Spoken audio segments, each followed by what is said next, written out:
Hello friends, Friday అంటే ఏంటి? Weekend అంటే ఏంటి? వీకెండ్ ప్లాన్స్, ఎటు వెళ్దాం, ఏం చేద్దాం అనే ఆలోచన వస్తూనే ఉంటుంది కదా అందరికీ.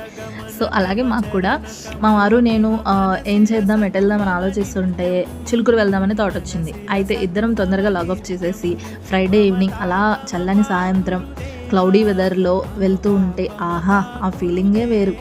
చాలా అంటే చాలా పీస్ఫుల్గా ఉంది. చూడండి ఎంత ఖాళీగా ఉందో అసలు.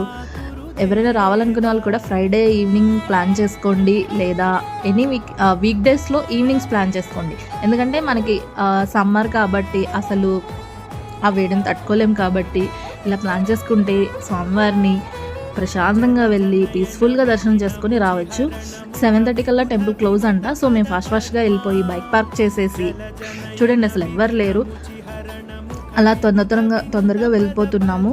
యాక్చువల్లీ మేము గోపురం నుంచి ఎంట్రీ వెళ్ళిపోయాము, ఎందుకంటే నార్మల్గా అయితే చుట్టూ వెళ్ళాలి, కానీ గోపురం నుంచి ఎంట్రీ అయిపోయాం. చూడండి అసలు ఎవ్వరు లేరు, అసలు రష్ అనేదే లేదు. 20 to 30 పీపుల్ కౌంట్ ఉంటారు అంతే మ్యాక్సిమం. మాకు దర్శనం అయితే చాలా బాగా జరిగింది. స్వామివారి ప్రసాదం తీసుకొని అలా కాసేపు కూర్చొని ప్రశాంతంగా ఆ దేవుని స్మరిస్తూ ఉన్నాము. సో అందుకే చెప్తున్నాను, ఎవరైనా రావాలనుకునే వాళ్ళు, లోకల్ ఉండేవాళ్ళు కూడా ఈవినింగ్ ప్రిఫర్ చేయండి. పిల్లలతో వచ్చేవాళ్ళు కూడా ఈవినింగ్ టైము అలా ప్రిఫర్ చేయండి. కాకపోతే కొంచెం ఎర్లీగా బయలుదేరిపోండి. 7:30 కల్లా టెంపుల్ క్లోజ్ అంట. అలా దర్శనం అయిపోయిన తర్వాత ఒక 2-3 సెల్ఫీస్ దిగేసి ఇంకా మేము రిటర్న్ అయిపోయాము. Please follow, share, comment. Thank you.